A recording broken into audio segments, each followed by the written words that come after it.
Could a poltergeist also haunt tiny houses, like a dollhouse or Lego house?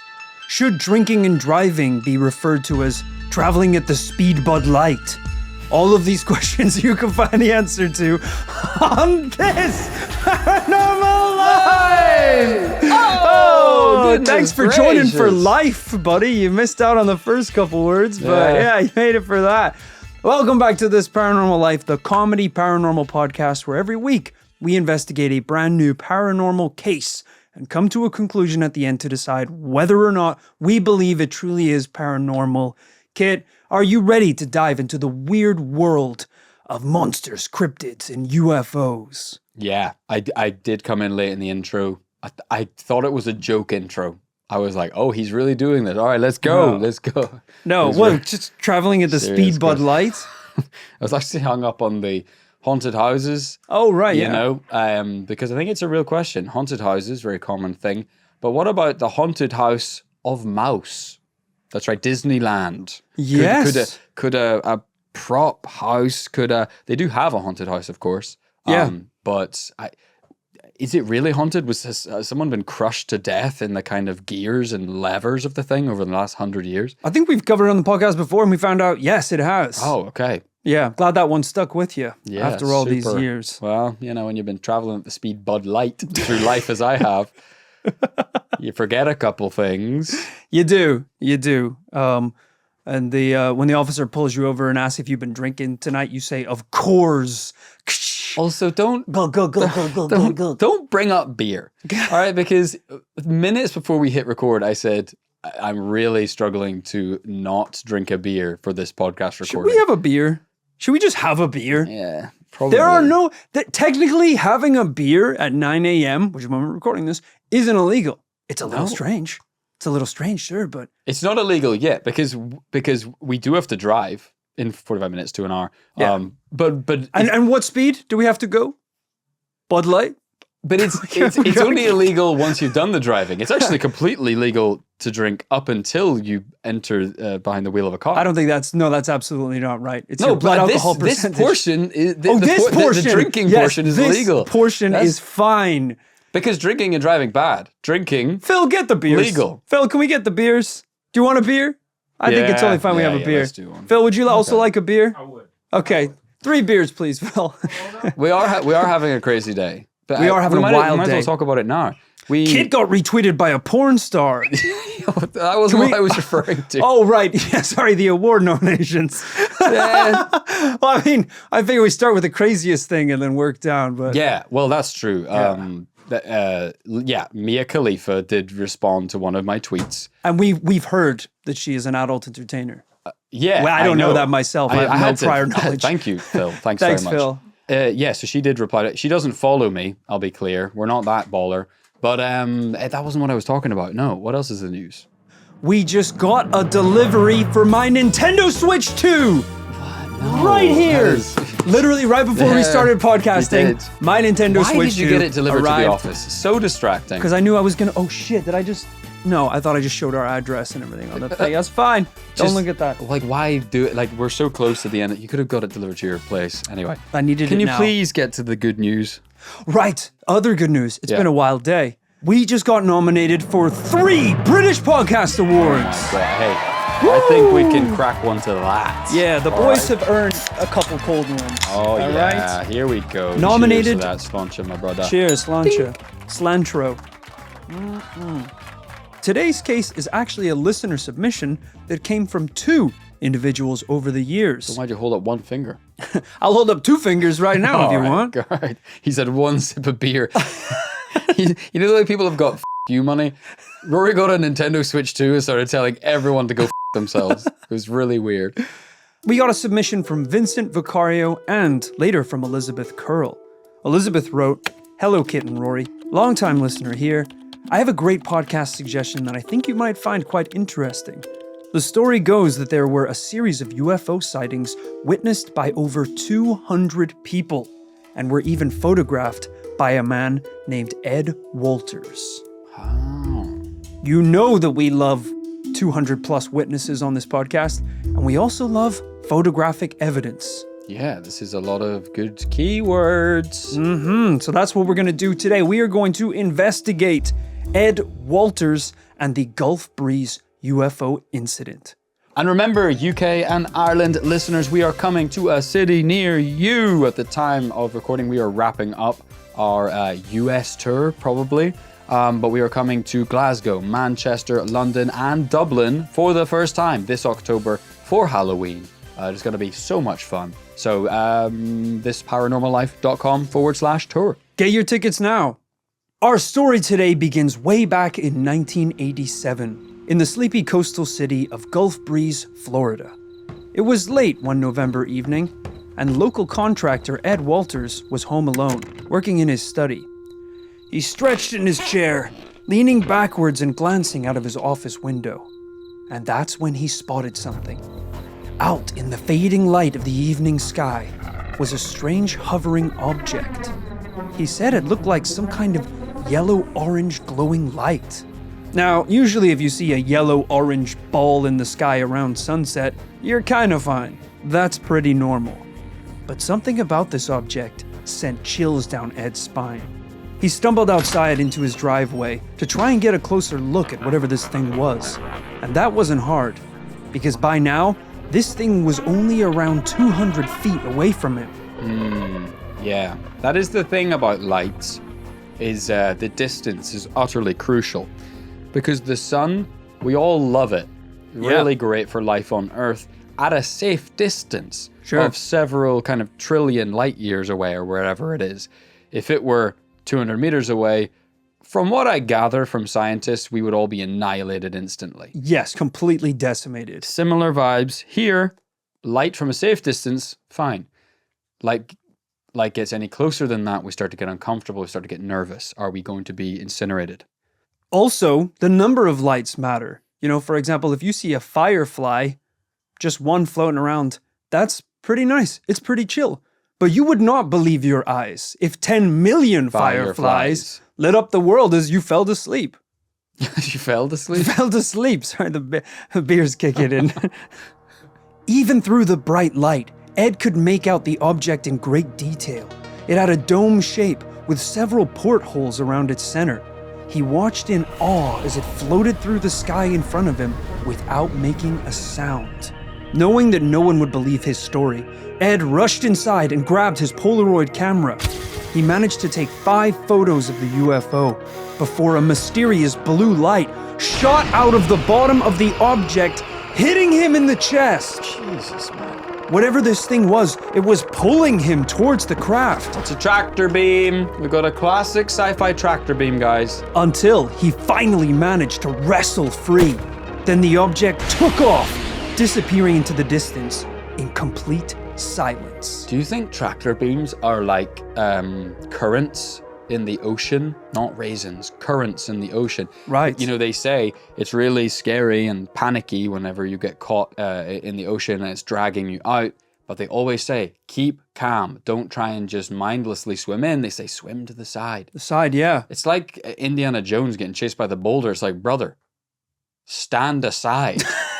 Like, you're not going to win this battle of trying to outrun the giant boulder. Yeah, I think in Indy's defense, he's in a corridor. I don't know if there's Just necessarily anywhere to make yourself as stand. little as possible. Anyway, But it's a bit point like, it's a little like a finger trap, one of those old finger traps. You have to move towards each other to be able to pull don't try away. and out-metaphor my metaphor. Come on. Yes, you are right. They say to relax, I guess, Yes. with the finger trap. So maybe you got to go with the flow and then you can kind of peel off. Well, I wouldn't go that far. I wouldn't say go with the flow. Go with the flow, But maybe. I'm saying just you know, like Go with the probe. just Isn't that what just they roll say? to the side. Just roll to the side. Try roll out of the way of the tractor beam. Stop, drop, and roll. Stop, drop, and roll. I hope you don't get dropped, trow, and probed. Kit, would you like to see the photo? Yeah, Jesus, I'm bearing the lead. I forgot about this. That's right, we have photos of this thing. I'm worried. Polaroid. Yeah, 1987, it's an old photo, I won't lie. Yeah, but this is very believable. We're always wondering like what cameras were close to hand, but this is very believable. A lot of people had Polaroid cameras. I'm only worried because they're kind of they're a beautiful format, but it's kind of low resolution. I'm starting to fill in the blanks in my head of what this might look like. Hey, all I'm gonna say is hold on to your nipples. Okay. Because I'm about to blow them off your body. Let's go. Check this out. This is a dusky night sky, lovely deep blue, but still light enough that there's some ambient light. What are you doing? What? Nothing. You're trying to open the box with the Nintendo Switch. No, I'm not. No. Just You are. Tell him about the photo. You can clearly see in the video, both his hands are off to one side. You can't, it's too loud. It's too loud. You can't do this in the podcast. Come on. Fine. All right. All right, I've put it down. You haven't. Your hands are just exactly down. where they were. I just like to sit like this sometimes. No, you don't.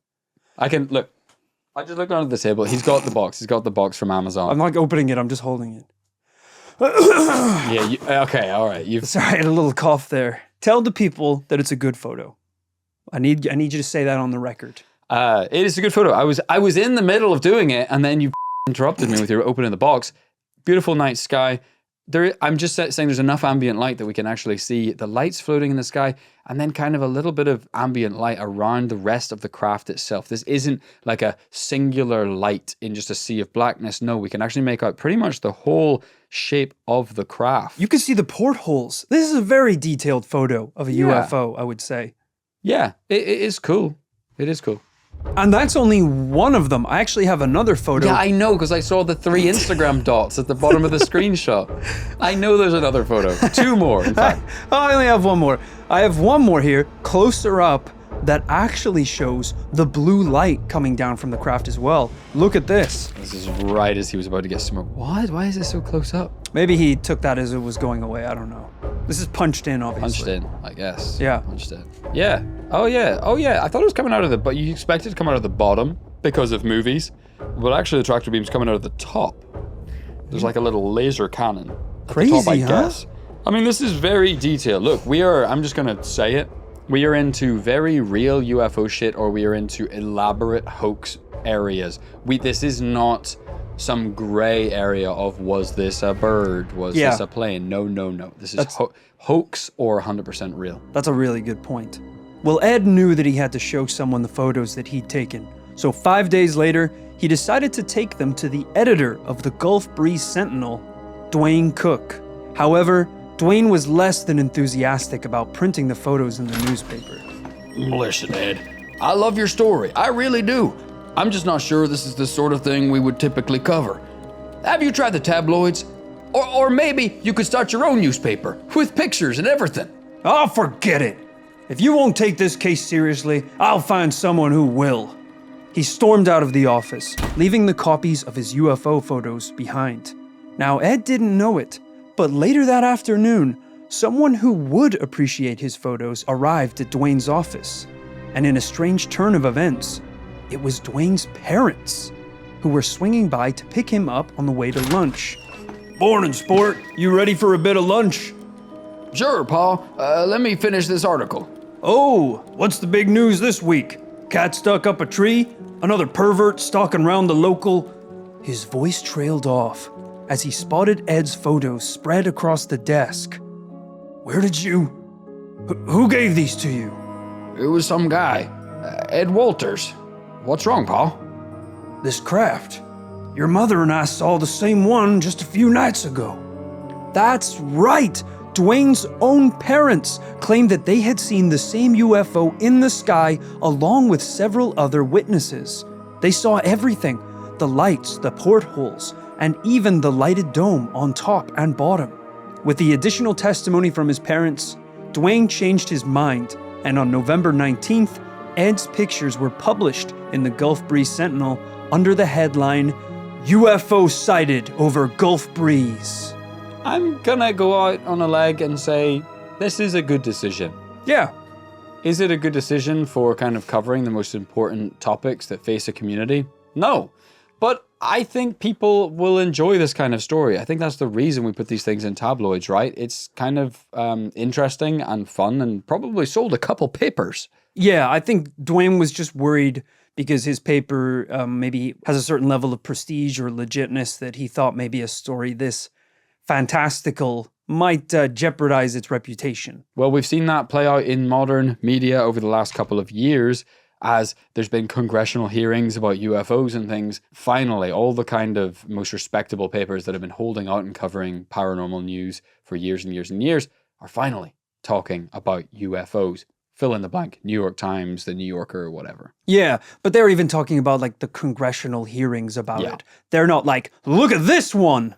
No, This but one's nuts. it is true. But even covering the hearings themselves or the witnesses would have been considered laughable only 5 or 6 years ago. It's very true. It's very true. I only hope that one day the papers will be brave enough to run the headline, "Boy Seized Gorilla Man in Dublin." This was the beginning of the events that went on to rock this small city. After the photos were released, reports of UFOs in Gulf Breeze became an almost daily occurrence, and Dwayne's newspaper became the #1 source for UFO reports. Over the next 6 months, 135 people in Gulf Breeze reported 80 different sightings. Jeez, that is a lot, yeah. It is. There's honestly so many that we only have time to talk about a handful of them today. So let's dive in. No, I insist. All 80. I think he's trying to like wrap it up because he wants to play Nintendo Switch 2. That's not true. We got to do all 80. I think we do. If we're going to be diligent here, I think we got to, let's just pull an all-nighter, brother. Let's do our first ever 6-hour podcast. I just think we would probably run out of beer at some point, so... Yeah, well, we got quite a bit. I did a beer run yesterday. We got a decent amount. Stop opening the box. Stop opening the box. I can hear it. I can see it. Just I can see wanna both your see- hands. Come on, stop it. get a little look at him. All right. No one. What this is turning into an unbox therapy style unboxing video. We don't. Well, what is this? Lou Later? What is this? Marquez Brownlee? I don't know who those people These are are. tech Those YouTubers. paranormal investigators? Don't tell me you don't know who Marquez Brownlee is. All right. On the morning of November 11th, a resident named Jeff Thompson claimed to witness a UFO being followed by 2 military jets. The following day at around 2 a.m., Billy Zamet jolted awake by the loud barks of her dog in the backyard. When she went out to check on him, she witnessed a round, orange/yellow object shooting a blue light down onto her dock. She said she was so afraid, she grabbed her dog and ran back inside. Wow. And there's more. Another Gulf Breeze resident named Scott Zepp claimed that he spotted a UFO floating in the sky, traveling at about 5 miles per hour, also known as the speed Bud Light. Yeah, it's incredibly slow. Yeah, that's the speed you travel when you've had too many and you're seeing double and you're like, I gotta really just crawl home. Yeah, because I'm going 55. It's like, I've no, ne- you're going 5. You're seeing it twice. I've never drunk and drove, by the way. Don't do that. Neither have I. Don't do that. I think the only thing it's legal to pilot drunk is a boat. That's I think. absolutely not true. I You're feel not like you supposed can to do pilot that. drunk. I bet there's a weird one, like a forklift or something. I feel like they You did. could, I feel like you they could did technically get wasted and take a forklift home. No. Yeah, that's what they I say. feel like boats, they had to do a carve out because it was like, they were like, oh yeah, you probably shouldn't be able to drink and drive. And then pirates were like, I think we need to take a look at that. And they're like, yeah, okay, fine. Pirates can drink rum. Okay, thank you. Yeah, it's only rum. You can get blasted on rum. Yeah. It's for ceremonial use only. Right, well, what's the special occasion today? Me Nintendo Switch 2 arrived at the port. Denise Boone and her daughters saw a UFO spinning just above a tree line. The Santa Rosa County Commissioner, John Broxton, said that he saw, quote, a parade of multicolored lights in the sky before they flew quickly out of sight. This is just a handful of examples of the UFO sightings that are taking place in the wake of this big reveal. Things got so intense that local residents began organizing UFO search parties. But despite this strange object appearing in front of over 100 different residents, there was one Gulf Breeze local that it seemed interested in the most. The man who originally saw the craft, Ed Walters. The one who got away. In fact, from November 1987 to May 1988, Ed took 37 different pictures of the same UFO.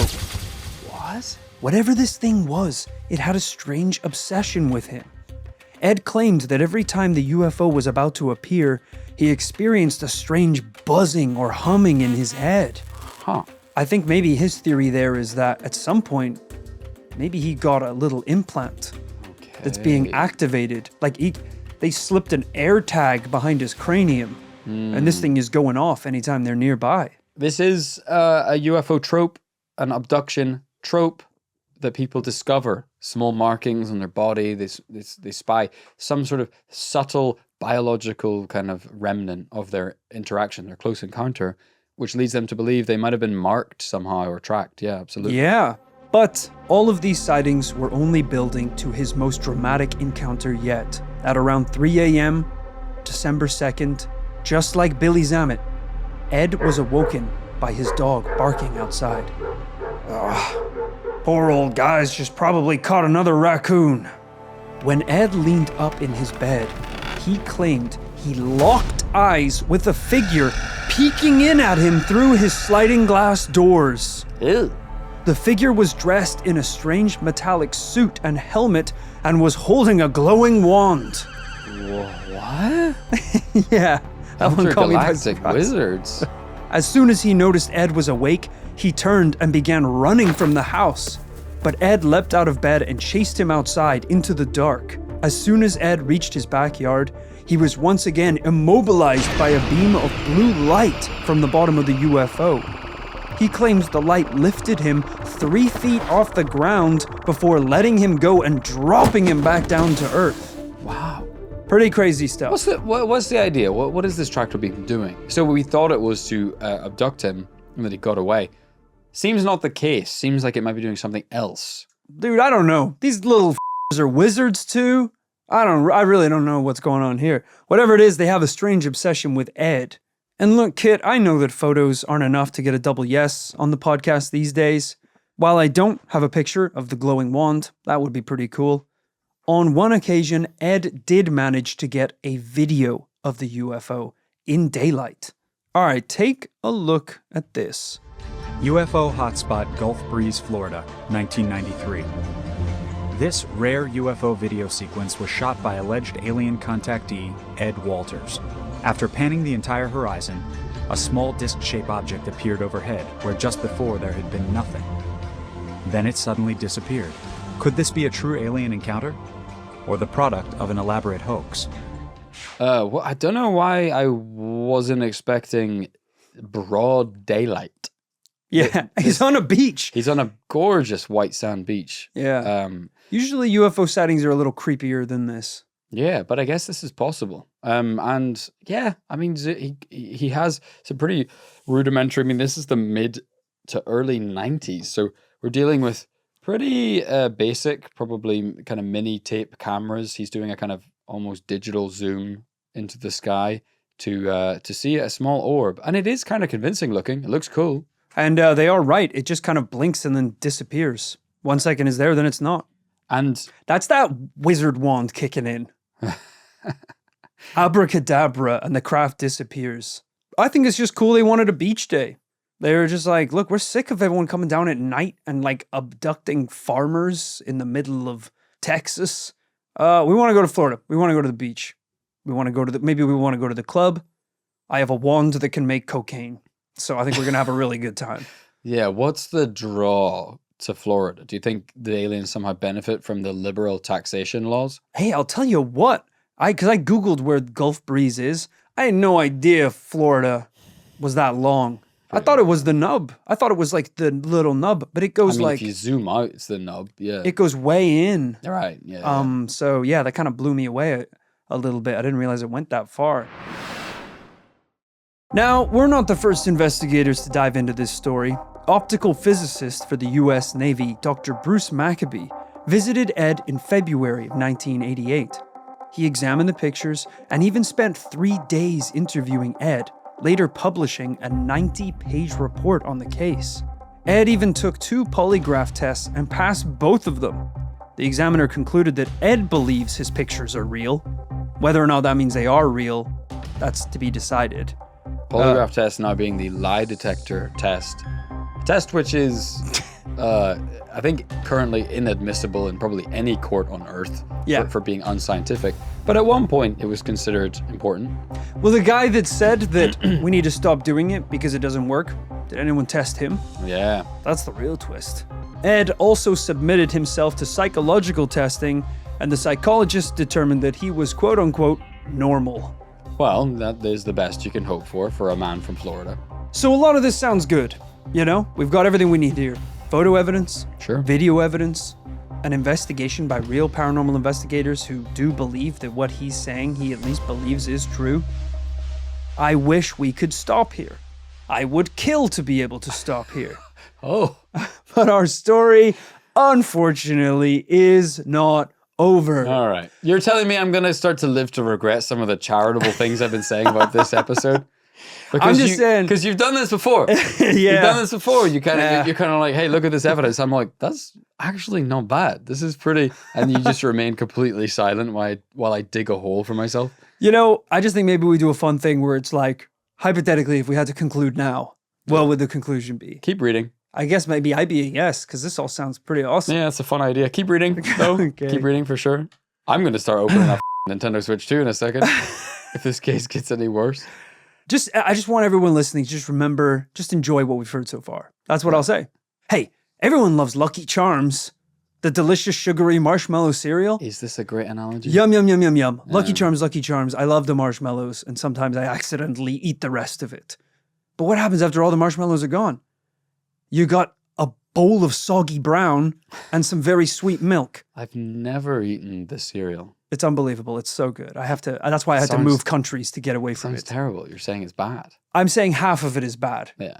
And right now, we're entering soggy brown territory. Okay, got it. That's all I'm going to say. So I hope you enjoyed your marshmallows. That's the B-side to golden brown. In December of 1988, Ed and his family moved out of their home in Gulf Breeze. 10 months later, the house was purchased by Bob and Sarah Lee Menzer, who were completely unaware of Ed and his UFO encounters. 4 months after they moved in, Bob was exploring the attic and discovered a bizarre object hidden in a forgotten corner. It was a styrofoam model of a UFO.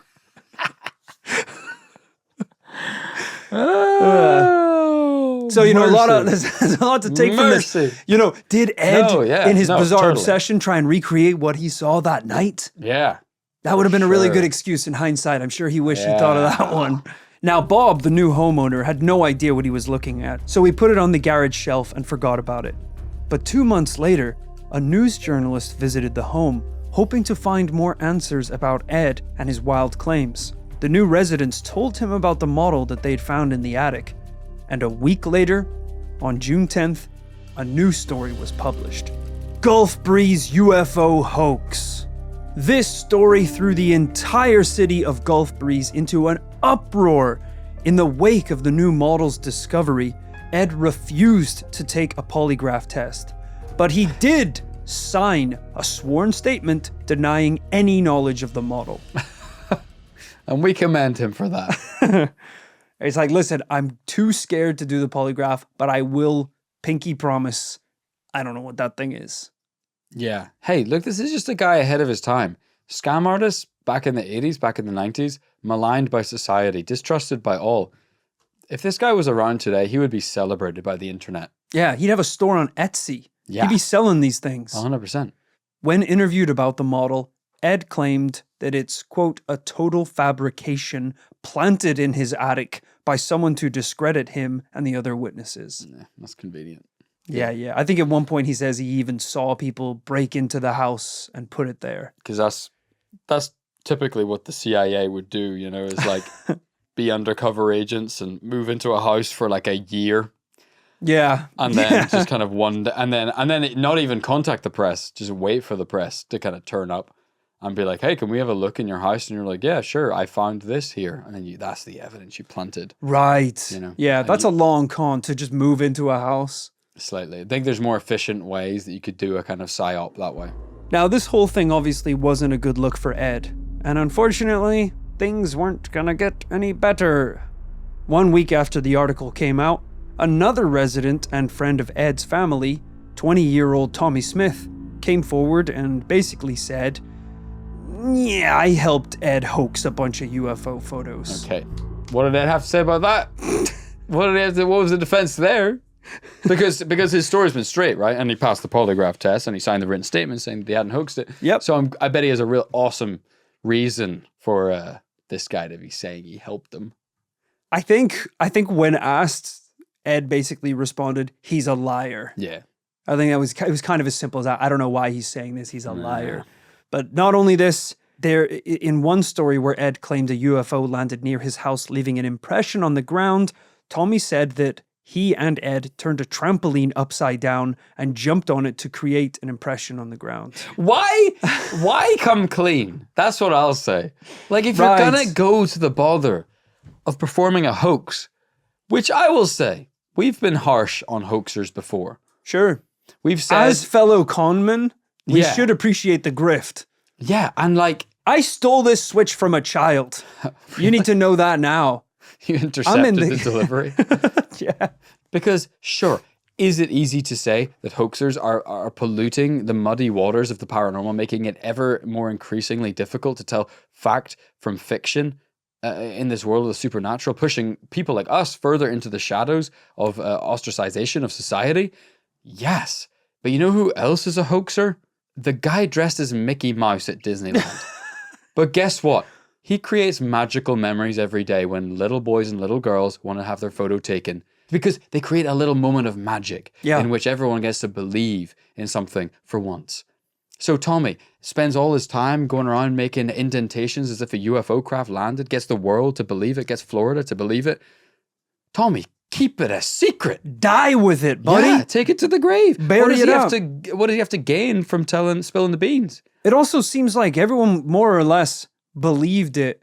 I guess maybe when they found the styrofoam model in the attic, maybe little Tommy here is just like, it's like when people in the mafia start getting picked up, he's like they're gonna get us. Yeah. If I go to them, maybe I can cut a deal.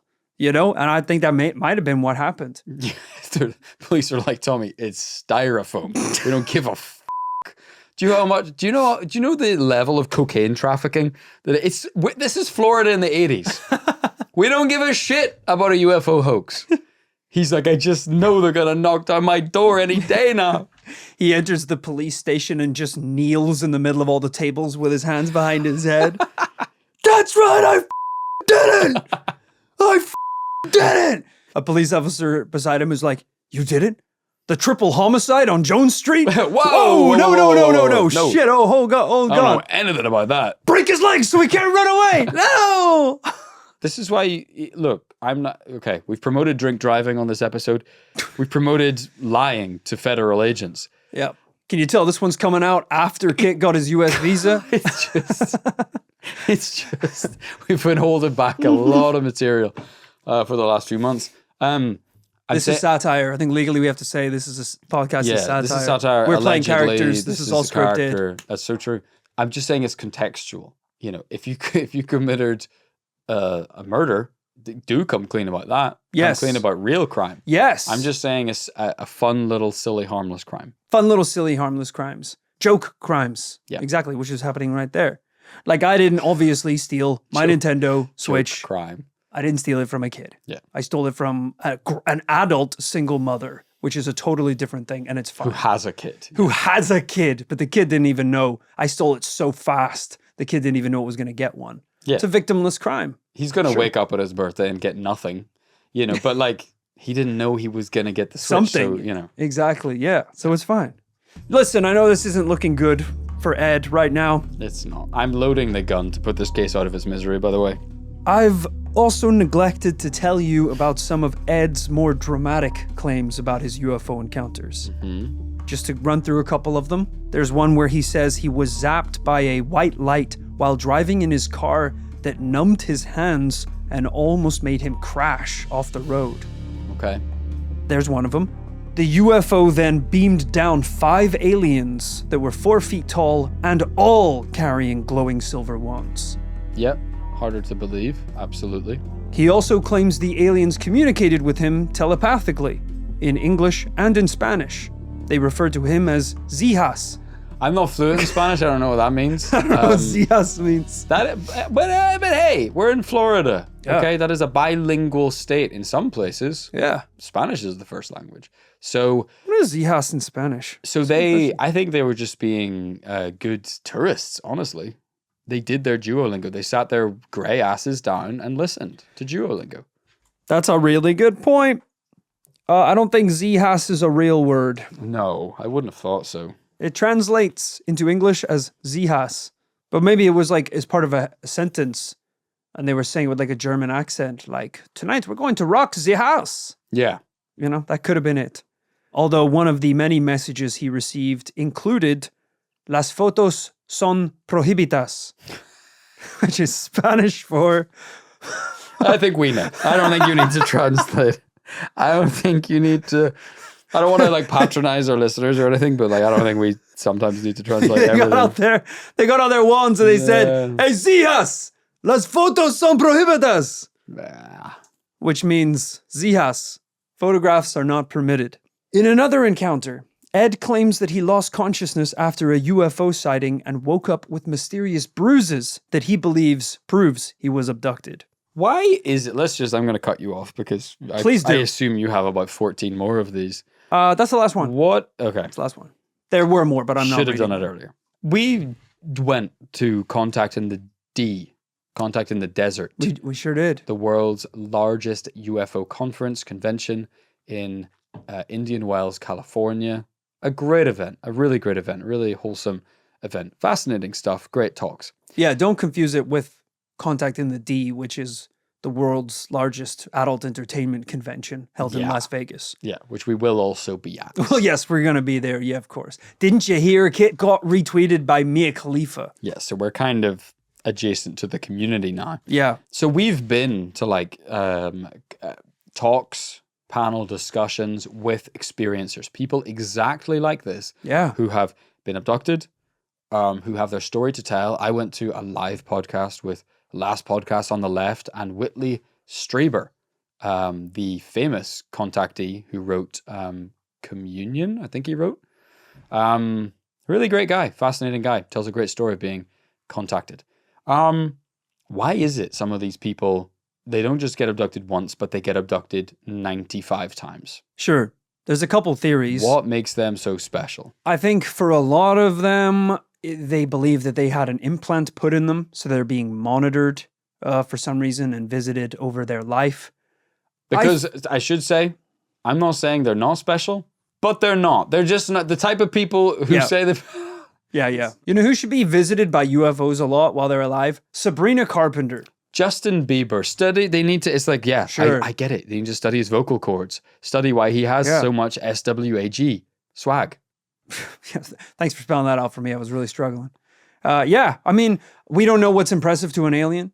When they come down, we could be like, well, why aren't they abducting Ryan Gosling? Yeah. We think he's pretty cool and hot and he can act in movies. But maybe on their planet, they're like, no, what we think is cool is X, Y, and Z. We think they should be abducting Steph Curry. Yeah. Why can he sink so many threes? But they're like, no, don't you know Ed has a completely unique blood type, the only of its kind in the Milky Way galaxy system. We need to figure out why it originated this way so that we can replicate it in our star system. Yeah. We don't know. Sometimes they're like, some of these guys are the only ones stupid enough to eat the pancakes we give them. Shout out Alien Pancakes episode. Great episode.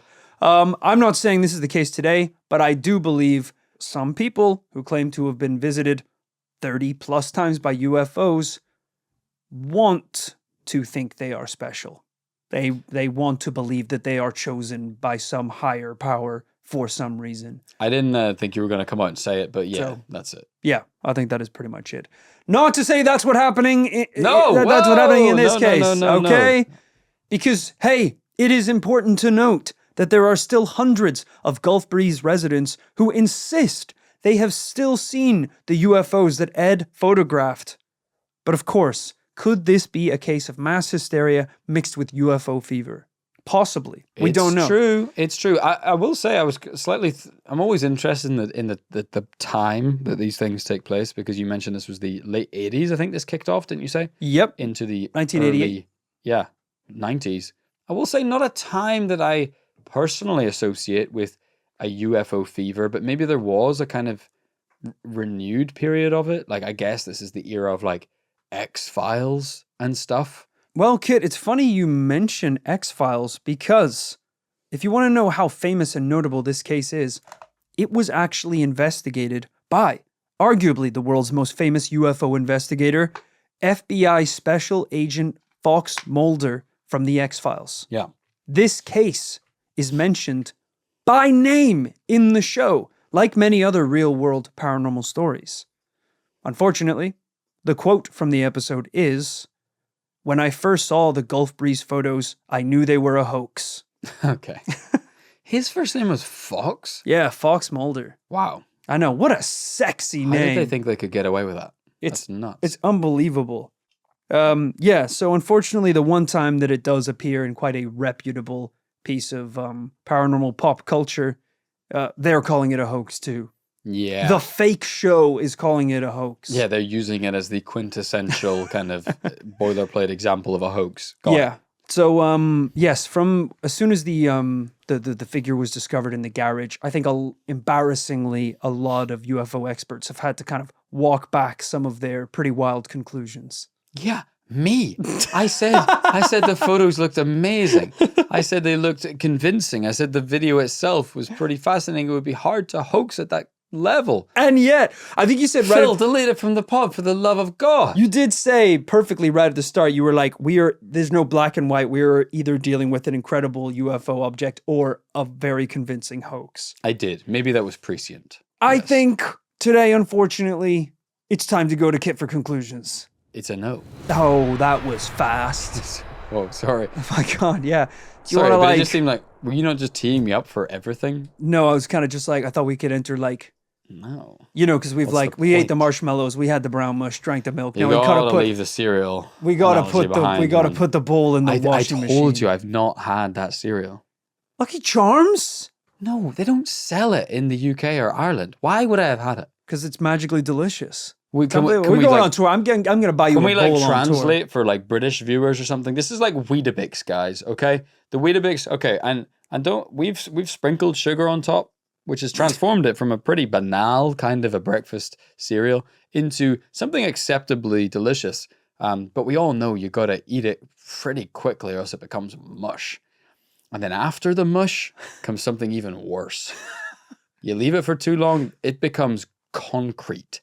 Yeah. You're going to need to soak that bowl for 6 to 9 business days in order to be able to put it in the dishwasher and clean it. We are now at the fabric of the case has turned into a concrete that is stuck to the walls of Gulf Breeze. Still not it's taking the people down with it. It's not a bad analogy. It's actually And it's good. impossible to scrub the hoax off this little town in order to see the glistening, true paranormal stories underneath. I don't mind it. Hey, let's keep these cereal analogies going. Okay. It's almost time for us to say cheerio Yeah. at the end of the podcast. So I don't want to go to any snap decisions, Yeah. but let's crackle and pop. That was Yeah. a full force one, but you know what we're doing here. Unlike golden nuggets, this case is not yeehaw. Okay, yeah, you're saying a no. Yeah, it's just hard to make like cereal puns when I'm sad because you just gave my case a no. So like, Well, tell me what you think. There's no way you believe this. yeah, sorry, I'm just. I know you're like coming to trying terms to- with like wasting like 2 days of your life by researching this and kind of writing a script. Yeah, and trying to convince express everyone it of through it. the metaphor of cereal is quite hard. You can drop that. I No, feel like I think if I don't talk in cereal riddles, I'll cry. So that's fine. I think I got to keep it up for now. So Let me put it to you this way. yeah, The sooner you conclude, the sooner you can open your Nintendo Switch 2. it's a no from me this week too. Great. That's awesome. That's awesome. It is unfortunately a no. Look, I love this case, but the more you look into it, there are so many red flags. The severity of the stories that Ed continues to tell, the fact they found the thing in a garage, and instead of, as we said, just saying, oh yeah, I built that to replicate the one that I saw that night, he says, Yeah. that was planted by Planted. government agents. I've never seen it before. It's not a great look. It really isn't. Yeah. But I think this case is a lot of fun. If any case is mentioned by the X-Files, that is, pardon the pun, but that's kind of the Nintendo seal of approval, you know? I'm going to give a quick thank you to Vincent and Elizabeth for suggesting this case. Unfortunately, because it is a double no, you guys are going to be sent to the pit. The sweets. Oh, sorry, yeah, I forgot that's what they call them. Sweets, yeah. You're going to want to go... that was a good joke, though. The pit, yeah, like as if we'd have a yeah.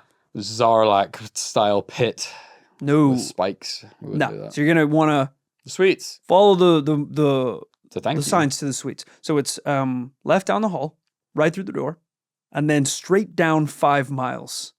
Yeah. So but there's a nice landing down there, and then that's where the suites are. So. Yeah, there's like it's like a ball pit. It's like Yeah. a real soft landing. It's like a ball pit. Yeah. And if you change your mind and you don't want to jump into the pit, we hired a guy we called the pusher. And he kind of hangs out by the pit, and he'll make the choice for you. Unconnected things. The pusher happens to hang out near the pit, but like that's just because He just likes it there. The nice air conditioning's spot, really yeah. good. Yeah, it's really chilling there. So yeah, see you later. Guys, enjoy that. so long. Tell the pusher we said hello.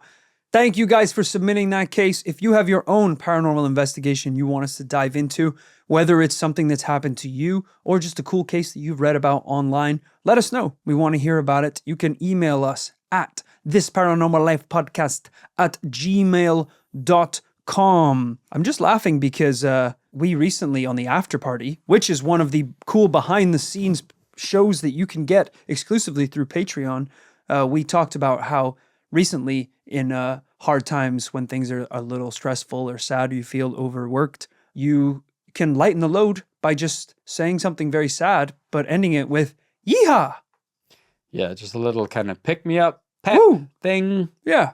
Yeah. Exactly. So was that what the aliens were doing when they came down to Ed? They were really stressed and they were like, "We've come from another planet. Zihas." You know, is that their yeehaw? Yeah. We don't Why know. do they speak in Spanish? We never got to the bottom of that. Wouldn't they say yeehaw in Spanish? What is that? Ziha, maybe. I don't know. That's just some of the fun, silly, behind-the-scenes content that you can get over on Patreon on the after party. You can also get bonus episodes, shout-outs at the end of the podcast. But of course, one of the other best ways to support the show is a great way to have a nice night out, and that's to come see This Paranormal Life live! Woo! We are performing all across the United States and Canada and Dublin and in the UK also. I believe when this podcast is coming out, we have just begun our tour. Some true? of the shows have already happened. Wow. If you came to the shows, I hope you had a good time. If you haven't, then let this be a reminder that we are probably coming to a state in your reasonable proximity. And a reminder for those of you in the UK to get your tickets now for the UK side of the tour, which is happening right around Halloween, the middle of spooky season. That's right. To repeat, Glasgow, Manchester, London, and Dublin. This October starts the 28th of October, runs through the 2nd of November. It is, what a cool way to spend Halloween, man, on the road. Ziha! Ziha. Can't wait, partner. And of course, as always, at the end of every podcast, we like to shout out some of the people that support us on Patreon, and that's what we're going to do right now. So, thank you to Mothman Saves Lives. Yeah, I guess he does. I mean, he's a little ineffective about it. You know, he doesn't really I don't seem to remember that he kind of alerts the emergency authorities, diverts funds towards life-saving resources. Yeah. Or kind of, physically picks people out of the mud of a landslide. I think Sure. he more just kind of subtly shows up in the sky. Yeah. In the general vicinity of a disaster. Yeah, that car's gonna explode. And they're like, oh my God, can you fly us out of here? Oh, I don't know. I had a really big breakfast. I think that's enough. You guys probably have enough time to get out of here. Yeah, In how fact- much time do we... Yeah. Oh, Wow. God. Oh, boy. I'll tell your parents. Jesus, that's grim. I'm gonna go get lunch. But Mothman occasionally... Here's the thing. We don't even know about the lives he has saved. What if he, like Iron Man, at some point flew up into space with a nuclear bomb and we didn't even know about it? Yeah, word. It's true. So That's Mothman true. saves lives? I think you're right. Thank you also to... Yes. Wow, someone has created an account for my favorite thing in the entire world. The double yes. Oh, I didn't even put it together. You're Wow. right. Yes, yes. First name, yes. Second name, yes. Middle name, you. Okay. That's all the right, kind of all right. attitude that I like to have on this podcast. Fortunately, today was a no-no. It would have been good if that shout out had dropped on an episode we were giving it a double yes. Can you imagine what empowering? It's like that book where the guy said yes for an entire year to everything that happened to him. Imagine how different your life would be if you said yes to everything. I would die tomorrow. Yeah. Someone would Probably. be like, do you want to smoke crack cocaine? Yes and yes. Yes, yes. Yeah. So, hey, obviously someone said, I dare you to support This Paranormal Life on Patreon, and they said yes twice. And I love to see it. Thank you so much for your support, guys. Thank you to everyone who supports us on Patreon and everyone who's coming out to see us on the road as we perform, hopefully in a city near you. We will be back, of course, with all of your Patreon goodies, including bonus episodes and after parties. But for all you paranormal fans out there, we will see you next week for another paranormal tale. Bye-bye.